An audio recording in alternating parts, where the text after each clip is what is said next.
Qala kwami kuza kuBaba uNdlovu ngeza ekhona la ehall. Ayibonga Nkosi. Mangifika la ehall ngithenga calendar. Ngathenga iswasho. Ngathenga amafutha. Haleluya.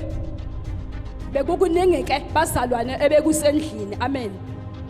Kodwa konke lokho kungena kwami la kwase kuba khona umehluko ukuthi akusekho. Haleluya. Bekunezinyoni nje bezingenele endlini. Kunamaqoqo nje ayihambele egcekeni ukuze idonga lushawa iwindi lishawa. Haleluya. Kodwa kufika kwami labazalwane ngeswayi kuphela kwaphela konke lokho. Haleluya. Bazalwane uma ngithenga ubaba ekhuluma eshumayela ngimlalele wakhuluma ngomlotha ngawuthenga umlotha ingane yami eyifundile abazalwane iyasebenza iyatoha kusho ukuthi wafundela icomputer wazofundela security. Amen. Wagrade uthe umayelele ebusuku umntanami wavuka ebusuku ekseni wathi ma ngibone ilokhu isithombe sami mama sisemanzini amnyama. Ayibonga Nkosi. Mangisibuka sisemanzini amnyama isithombe sami lesengigrade ngaso mama mangithi nyasondela lamanzi ayabila kodwa isithombe siphakathi kuthi mangishona mangena phakathi kuyabisha. Haleluya. Ngathi mntanami ufuna sikhuleke angazi uchaza ukuthini lokho. Ayibonga Nkosi. Kodwa ubaba ngendlela wakhuluma ngayo eholo empangeni ngawuthenga umlotha ngenza ngendlela baba wangiyala ngayo ukuthi angwenze. Haleluya. Akuphelanga 3 days yabuya ingane yathi we mama khomnto ongifonele. Ngathi mina wathi uthi unesithombe sami engagrade ngaso. Ayibonga Inkosi. Ngikhuluma ngamandla kaNkulunkulu. Haleluya. Ngikhuluma ngamandla kaBaba ongabonakali kodwa uma umthandaza ngempela uyayibuyisa imthandazo. Haleluya. Bazalwane uma ethi uyamlandele usithola kanjani isithombe uthi uyamhleka uthi wathi ngicela ungisendele sona yisona impela igrade ngaso usithathele kanjani iso othi wasibona sibila odakeni. Amen. Lo muntu uhlala naye endaweni. Ayibonga Nkosi.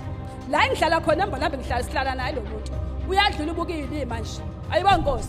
Kodwa ngoJehova ngamandla kaBaba uNdlovu ungenzele isimangaliso ngisaya kudeke naye ngoba kuningi la isafuna ukufika khona. Haleluya. Sondela unganqeni ungesabe. Angiphathi ke ekhalendeni biza ngomthakathi ngakho konke ngekhalenda kwavuthuka abangani ebenginabo kwavuthuka anything ebekukhona. Amen. Ngenxa yekhalenda kuphela. Haleluya. Ayibonga Inkosi. Mina ngasizwa uswayili kaBaba uNdlovu olubomvu ured salt ngaqhuma ngalo ngageza ngalo kwaphuma inhlabathi iriver sand emzimbeni wami.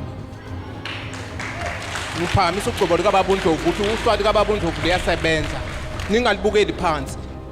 Mina ngifike la ngonyaka ophelile ngoApril ngoba ngiphinda ngibuya futhi ngoApril ngoba ngizibonile insebenzo zikaBaba uNdlovu ukuthi ziyasebenza.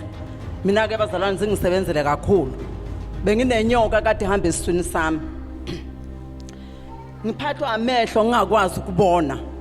Kodwa ngathi mengithenga usawuti kuBaba uNdlovu, ngathenga ikhalende, ngathenga ichibi ngo5 liter. Ngakusebenzisa. Ngabona imhlolo ngoba lenyoka le eyiguduza la ngaphakathi cha yaphuma noma ngingayibonanga ngoba bengakabi nalo ulwazi lokuthi fanele ngiyenze njani. Kodwa kwathe sengiphuzile ngasebenzisa usawuti ngasebenzisa amanzi ngaye toilet ngona lapho ukuthi ngingene toilet. Kodwa kuba ngabe ngaye ehlathini cha be ngayibona into ngoba yangikhishisa ngesiso ngakhishwa isiso ngaye toilet beku11 ngesabatha. Ngathi mengifika toilet bayibonga khanula ngathi phela sengikhanula ingane kanti sekuphuma lenuno ngaphakathi. Mangithi ngiyaphakama ngifuna ukubona lento phela seyingiqanqile angiyibonanga yavela yangena phakathi etoilet. Ngithi ugcobo likaBaba uNdlovu luyasebenza ngoba ngithenge nekhalende ayikho into engaphumanga emzini wami inyoka igundani imnenke kangikhulume besihamba phansi bekugcwala utshani igceke lonke imnenke. Kodwa ngalelo langa ngisebenzisa insebenzo kaBaba uNdlovu yaphela yonke ngisho imvukuzana ngoba ngisho ingane zami bezingafuni ukuthi ngize la kuBaba uNdlovu.